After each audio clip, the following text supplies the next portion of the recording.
declares a researcher who has got a worldwide fame in computer science, Professor Dr. Witold Pedriks, is a world-renowned esteemed scientist who has been working for many years in the University of Alberta in Canada.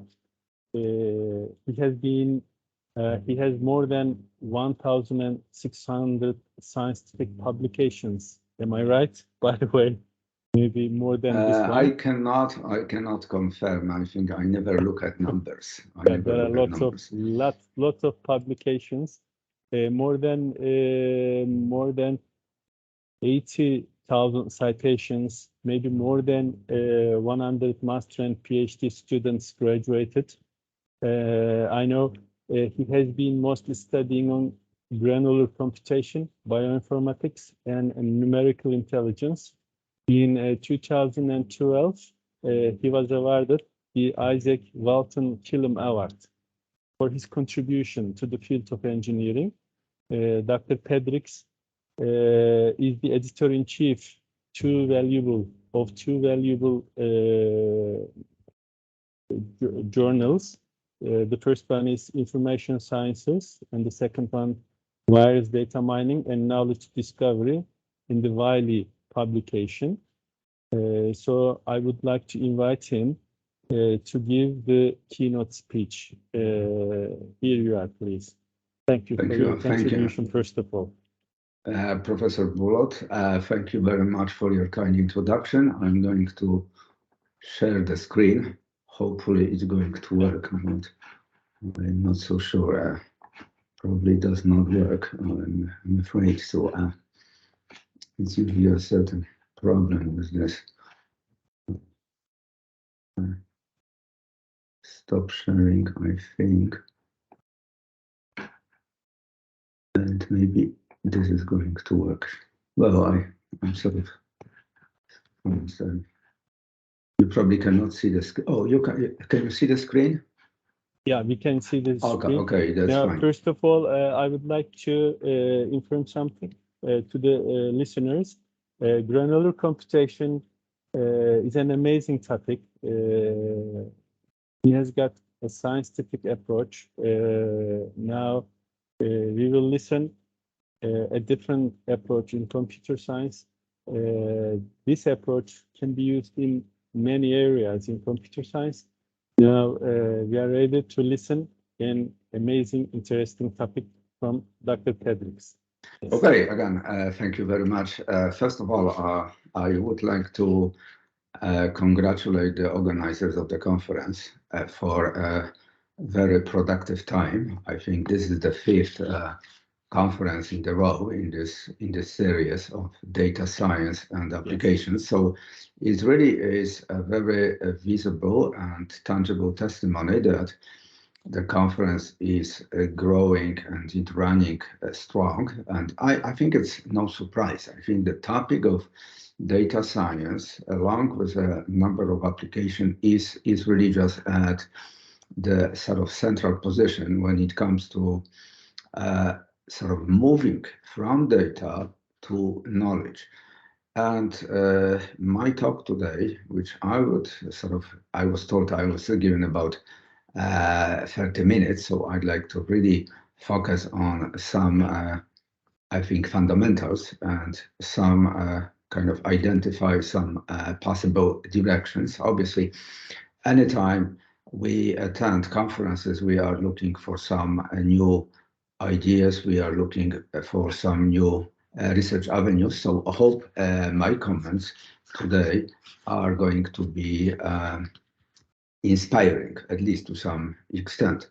Here is my email address, so you can just contact me if you have any, if you have any questions that may emerge a little bit later after the conference. So here's my email address. You can contact me. I can provide you with far more sort of detailed information than what we are sort of covering today. I would like really to focus on some concepts because anytime you talk about data science, you are really are faced with two different dimensions, generally speaking. One is concerned with some advanced computational and technical content. In other words, we are seeing the growing wave of different techniques, such as machine learning, that is really just practically very much dominant in the area of artificial intelligence. But on the other hand, we have to establish a far broader perspective. It's not only aspect of technicalities, which I think are important, and they led to a number of achievements, but also we have to look at the broader perspective in terms of the society and in terms of the end user. So that's why my focal point is the aspect of human centricity in some general terms. And let us note, which I think is obvious to everybody, and I think that's why probably is left almost unattended, is the fact that our way, how we perceived the world, how we perceived real world phenomena, is based on a certain level of abstraction. Just a very simple example. If you look at, for instance, any map, such as a Google map, what you are really doing, you are zooming in and zooming out. Why are you doing this? Well, because you would like to get a certain perspective, and that's something that is important for the problem you are solving. So here you have a kind of a map of North America. Then you start focus on more details, and you sort of look at the map of Canada, and you look at the map of the province and the capital city. So essentially what you are doing, you are sifting through data and you are establishing a certain useful perspective. We are into data analysis. We are into understanding what the essence of data is. And this implies that essentially we have to move from data to knowledge. Well, here's just another example, which really emphasizes the fact that we are very often aimed at data summarization.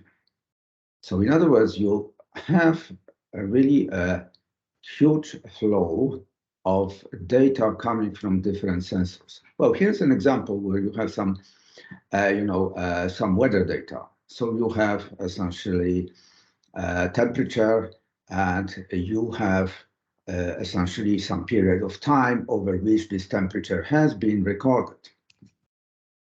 So you start with data, but your objective is not to really memorize this data, but to arrive at a certain description of the data. You want to summarize the data. So for instance, here, you can see that this collection of data sort of results in a certain data justified expression, summarization. So you have, for instance, observation or summarization that comes like this.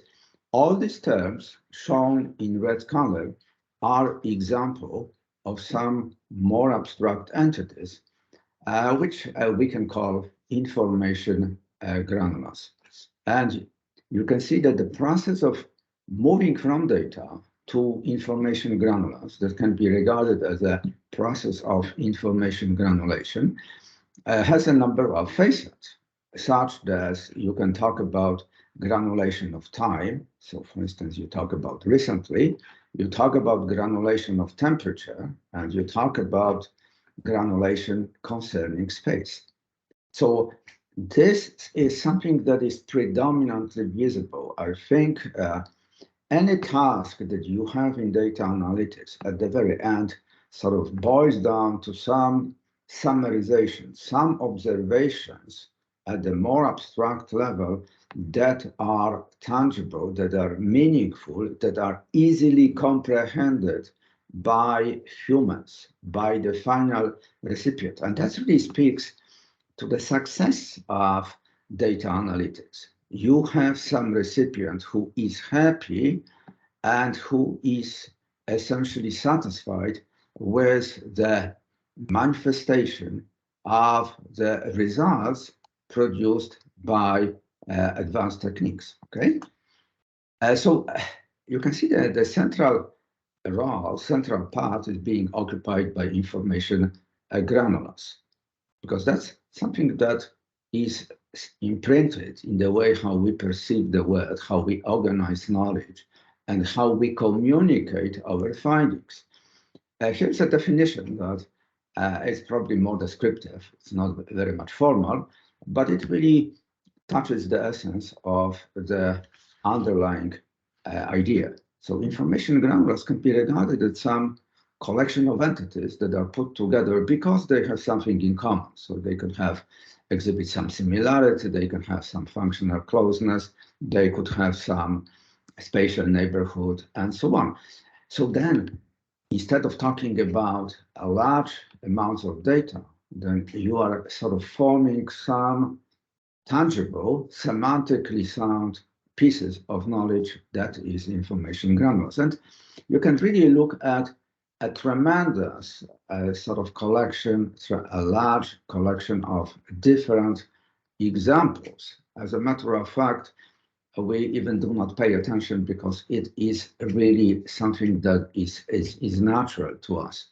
So for instance, you may think about example coming from image processing. That's probably quite easy to sort of comprehend because in image processing, while at the lower level, you are dealing with millions of pixels, at the end of the day, you are talking about the content of the image. So in other words, we are talking about objects, and those objects are examples of information granules because they sort of bring together a number of pixels that has something in common. So they essentially are of some interest as exhibiting, let's say, similar position, similar location, similar RGB content, similar level of brightness. And you can really move on with examples that are really quite convincing. For instance, you talk about time series. Ask yourself, anytime you see a time series like a stock, or you may have, for instance, and I do believe that that's probably just very much visible across the entire globe, but also probably in Turkey is also visible to some extent. If you are looking at the inflation rate, and if you can think about inflation rate as time series, so essentially you have the recording and you have that, for instance, this curve is growing, has a very steep slope. So what you are saying, you are not that much concerned about a single entity, but you are concerned about a description of this time series. So we can see that, for instance, there is a rapid growth, okay? Or you may think about a pattern that looks like this. So we can say there are just visible, strong oscillations. And I think you look at any problem, technical problem, let's say in biomedical signal analysis, or you can see problems in, let's say, some anomaly detection. And this is just what you arrive at the final result. So you are really just getting some information granules that not only are communicated to the user, but could be processed in different ways. So granulation happens in time, happens in space, and obviously it is very much problem-oriented. So I think this is not only human centricity in terms of the aspect of comprehension, but it's also related to the fact that you are talking about a substantial level of flexibility. Another example, when you are talking about software systems, systems are not built in a monolithical format way because they actually really contradicts all principles of software design, but you are talking about modular structure. So each module can be viewed as a certain collection of entities that are brought together because they have some functional closeness, okay? So you can think about, for instance, a certain module or object or whatever you call it, depending on the programming language, that really encapsulates some functionality that is similar. So for instance, you bring some object, you bring some procedure that do matrix inversion, okay? So this is just an example of just in functional closeness. We have to, and I usually like to kind of recall this, because anytime you use information granules, you start eventually walk away from details, and these details could be extremely confusing. You can see this is something that is well known across many cultures. So this is a kind of figures coming from different cultures that essentially there are some individuals, blind men, who really approach a certain object, but they have a very local perspective of this object. So when they touch, they say, well, this is, let's say, something like a trunk, but they do never recognize what the entire object is, okay? So if you can see the sort of trees in the forest, but you don't know that you are in the forest, so you don't know the concept. So I think this granular computing has been around for a number of years. I think there is an interesting journal that I would like to encourage everybody to think about, that was started its publishing in 2016, so it's about 6 years ago, and this is exclusively devoted to granular computing.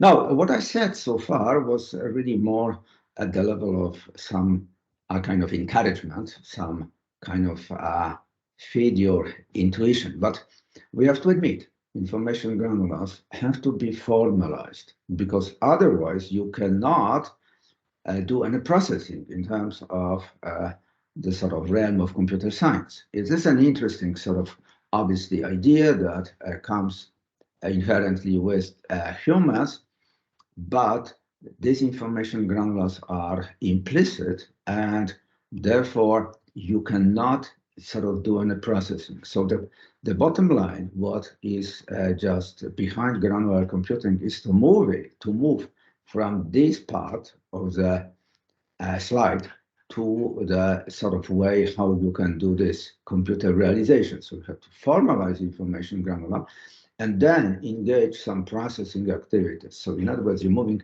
from this implicit information granules to the explicit or operational information granules. And this could be done, unfortunately, in many different ways, including sets, including fuzzy sets, including graph sets, including intuitionistic sets. This list really goes on and on, okay? So essentially, this is just the current sort of status of the entire discipline and the way how it's going to work to support our activities in data analytics, but just among others, okay? Now, I suppose we have to, and that's what I'm alluding to what I said earlier, we can essentially recall that one of the central pieces in today's landscape of different ways of dealing with data and dealing with artificial intelligence is machine learning. Machine learning is highly advanced and highly successful, but there are some drawbacks, and there are some sort of direction that are probably worth pursuing. They emerged a few years back, so I think the topic itself is still quite new, and this area is quite unexplored. And there are two tendencies that I'd like to bring to your attention, because I believe that it could offer us sort of interesting insights and offer some push in terms of some research investigation.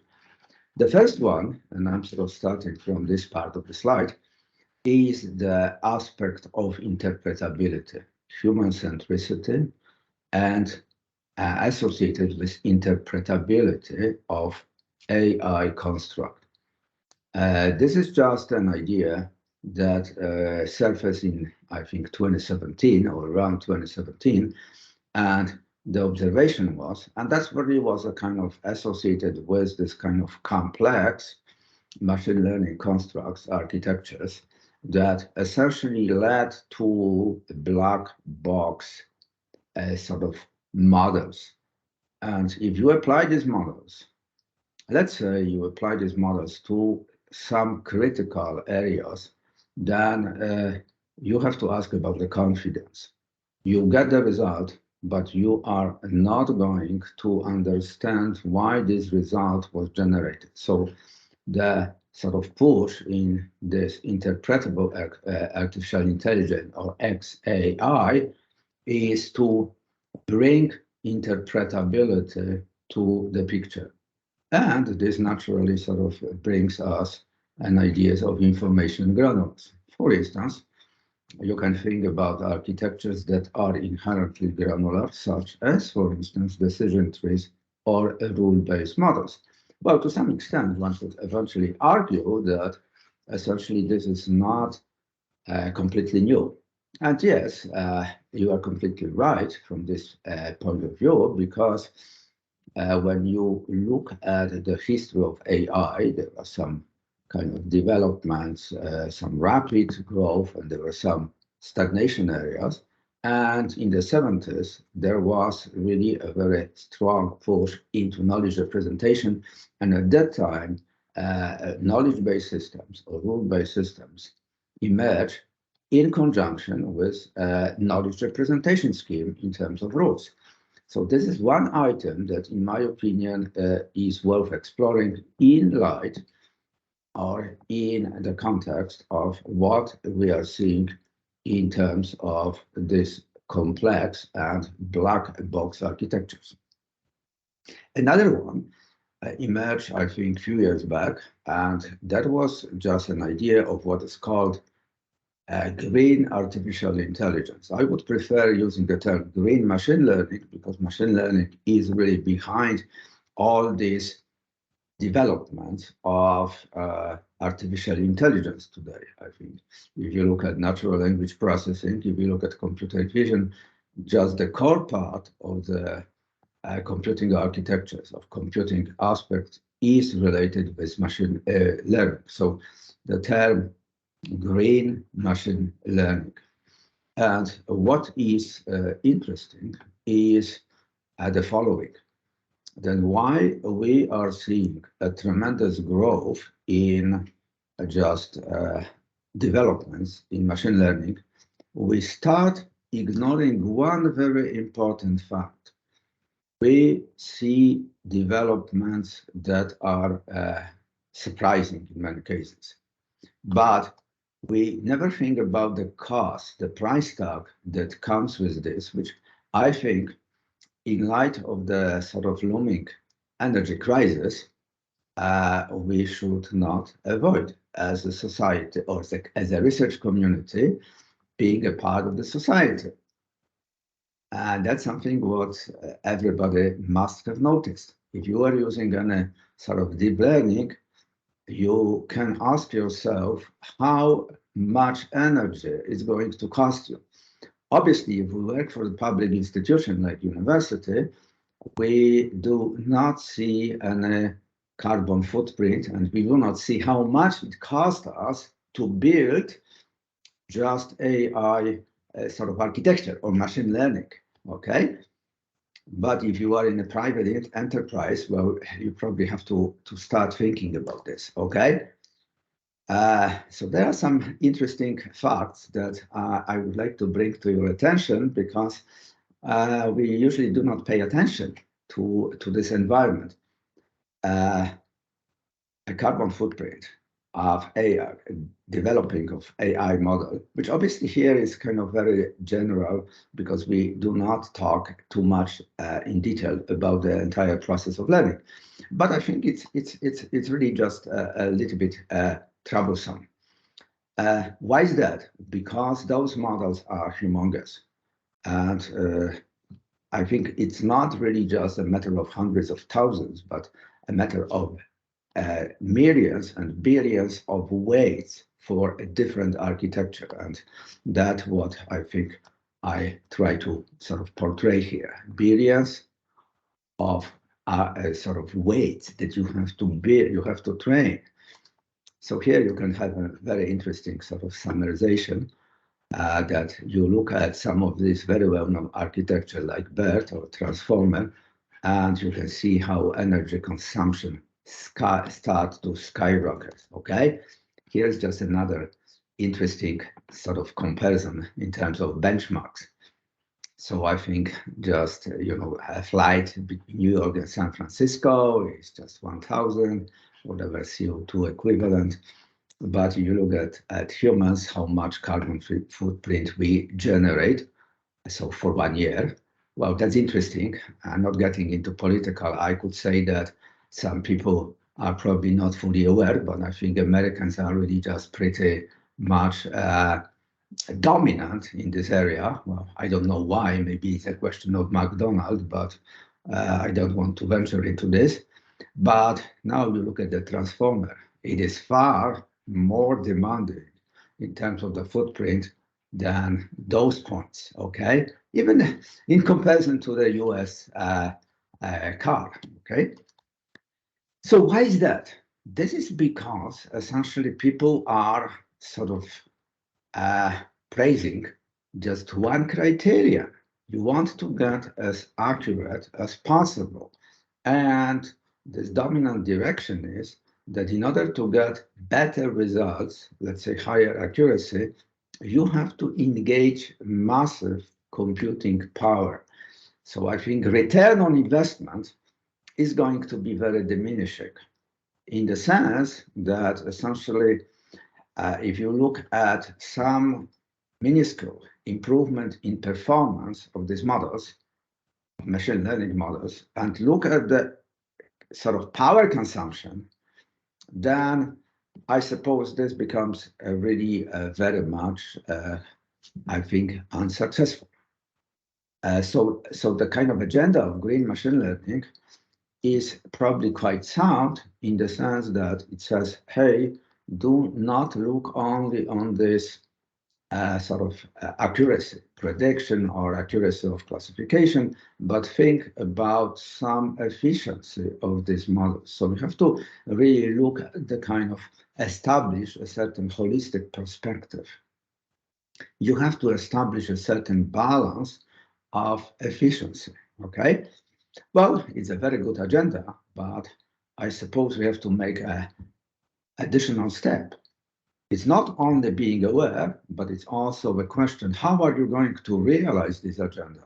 So I would like to go back to one of the slides that I just only sort of highlighted here, that why we sort of built our awareness of computing overhead, we have to ask a question, how are you going to eventually achieve this goal? And I think what is interesting, that essentially we have been in the past studying some directions that essentially in the context of green machine learning could be essentially invoked and could be studied in more detail. And I would like to essentially sort of point at the idea of transfer learning and idea that is very much associated with this knowledge distillation. Well, in a nutshell, transfer learning, which I think is a concept that is well known in machine learning and artificial intelligence under different names, like reasoning by analogy, pre-training, knowledge reuse. Well, it is about knowledge reuse. So essentially, when you are building machine learning architecture, you may think about it, the reuse of knowledge. So rather than sort of doing training from scratch, then you can build this model, you can sort of use these models that you constructed and start using them in the new environment. Obviously, one has to think about some trade-off, because if you sort of develop the model in a completely different environment, it's not going to perform very well in the new environment. So it is a question, how are you going to essentially sort of set up a trade-off? How much additional training, how much additional resources you have to put in terms of computing overhead when doing this particular task of transfer learning.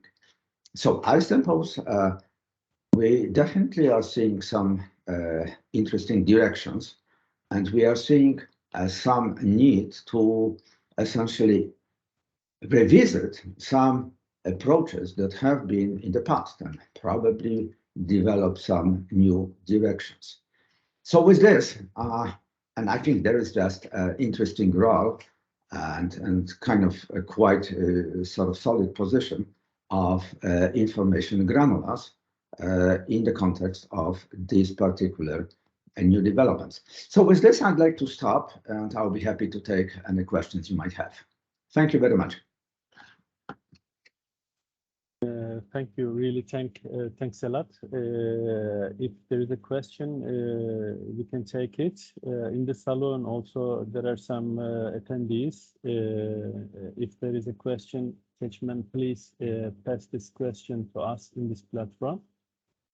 By the way, it was really so informative for us. As you have said, the granular computing is a problem-oriented approach. So it will be actually it will be so nice to examine some similar studies in the literature to adapt a model to our specific problem. So there is not a certain or strict approach in granular computation. It has a wide spectrum, I think. So in this case, green machine learning and XAI, these terms are so interesting. So as you said, AI and deep learning consumes lots of energy, especially electrical energy. So I think these types of approaches, algorithms, such as granular computation, decrease the consumption, electricity consumption, I think. It actually decreases the complexity, the cost in terms of big O notation, for example. The computational time can be decreased at the same time. So we cannot consume lots of more energy than normal. So I think these types of algorithms, approaches should be used in real-world applications. So thanks a lot for your contributions. So Okay. Seçmen, is there any question? I think someone is hanging up. So please. Yeah, there is one question, yeah, I suppose. Yeah. Please go ahead. Hello, my name is Untitled Chapter, assistant professor from İzmir Bakırçay University. I have one question for Professor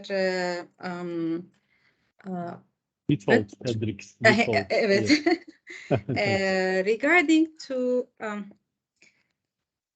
let's say that many researchers from different backgrounds, rather than computer science or computer engineering, especially from economics and finance, are using these hot keywords such as machine learning, AI, etc. So this field became available, it became an arena for all researchers. So it's available for many academics, let's say. What is your advice, Professor, for the researchers in this context, since this arena became available for all, almost all? Yes. Well, my advice would be try to exercise common sense. I mean, we have been seeing a really tremendous growth in different tools. Like you have for machine learning, I think almost everybody can set up a new, let's say, computer vision architecture, because you have Keras, you have different tools that are available on the market. But again, my point is that if you are a researcher, you have to ask some fundamental questions. It's not only taking just existing software and building a humongous number of blocks and modules that obviously imply a large number of parameters to be learned and applied to a certain area. So for instance, you are not in computer science, but you are really working in, let's say, your specific area of interest, let's say civil engineering. But you have to keep asking some critical questions. I seen many times that people submit papers that are almost like sort of reports about using, let's say, convolution neural network to a certain problem. Well, that's fine. You probably can get good results, but you have to ask questions. Why did you get them? What motivated to use a certain architecture? And I think there is one item, one component in this puzzle that is missing in a very visible way. What is a carbon footprint of the research, of the architecture you presented? And how much have you gained?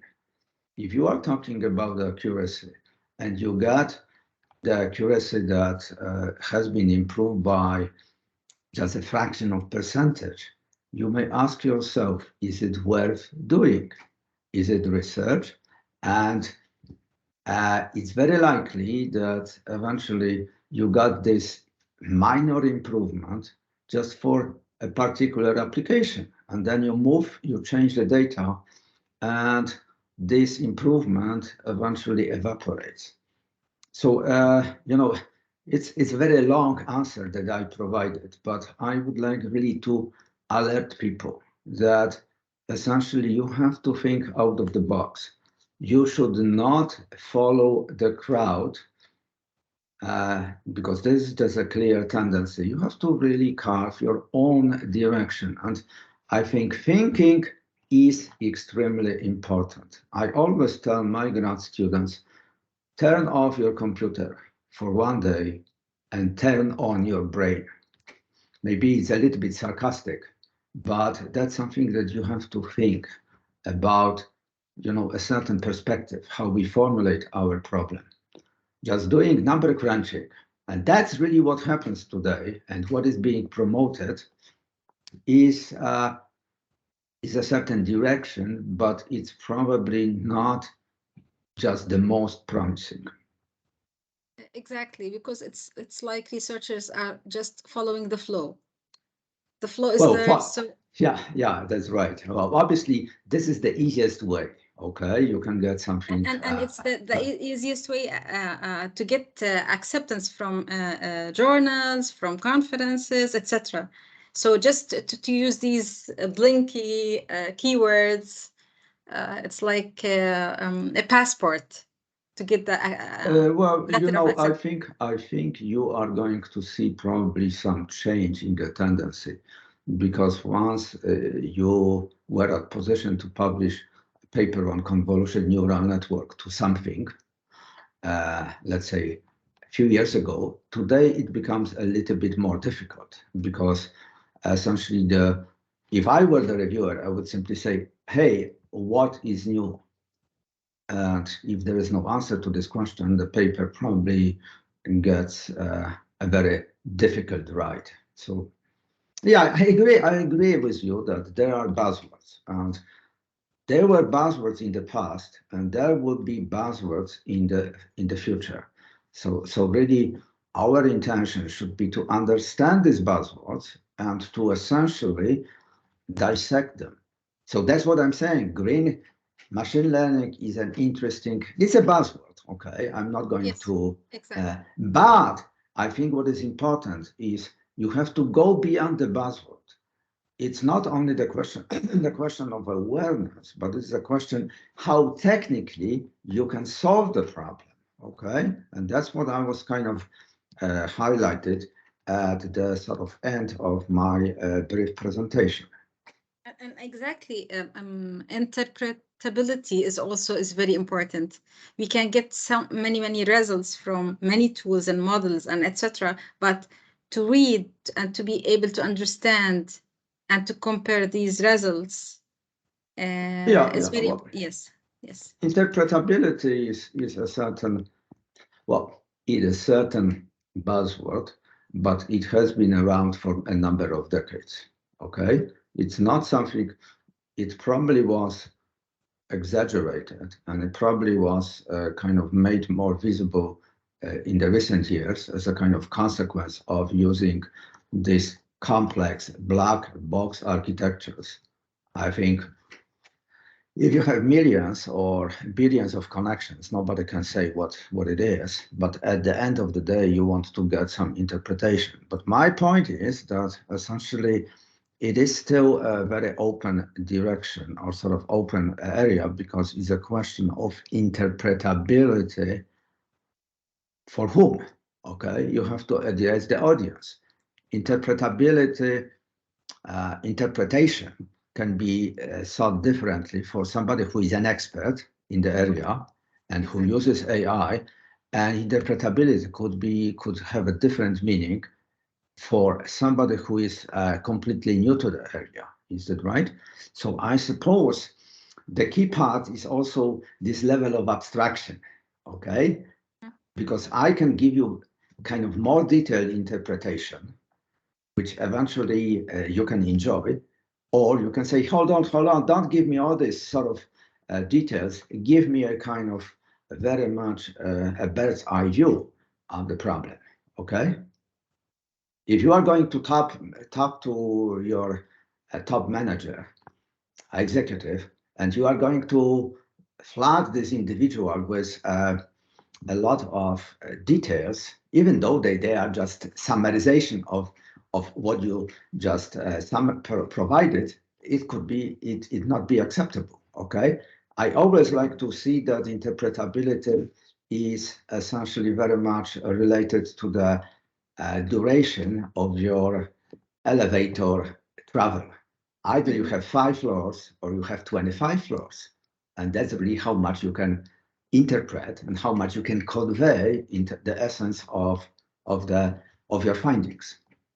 Okay, thank you for your answer. If there is any question, no Hocam bir soru sorabilir miyim ben? Yes, you are. Hello, Professor. Yes. First of all, thank you for your time. I am curious about your opinion about quantum machine learning and the new algorithms that will enter my life with it. Thanks a lot. Well, I'm not in the area of quantum machine learning, so I would really stay away from expressing an opinion. I think that would be just the first statement I could offer.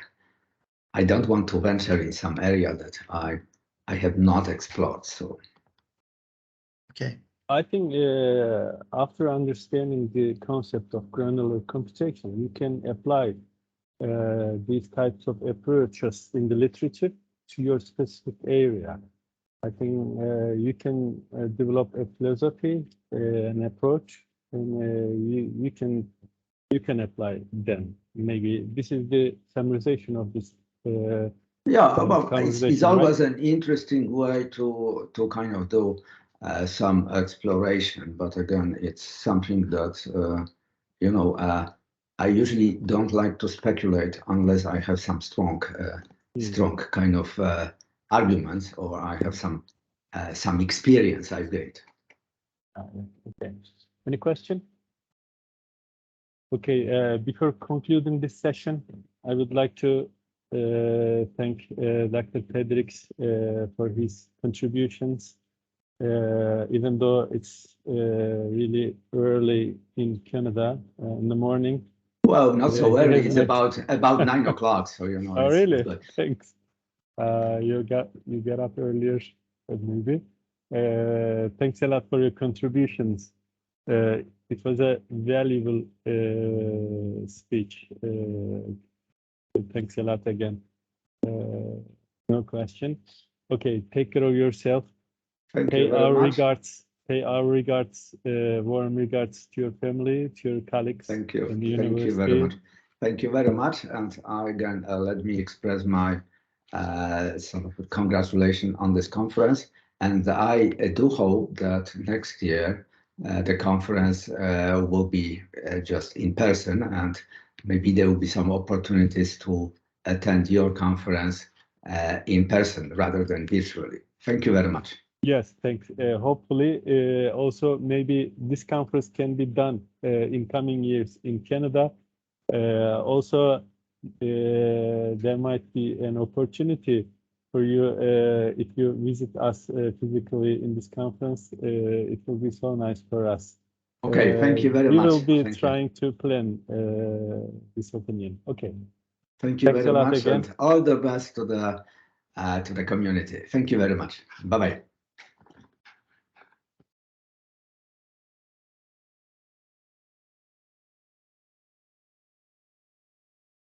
Take care. Bye.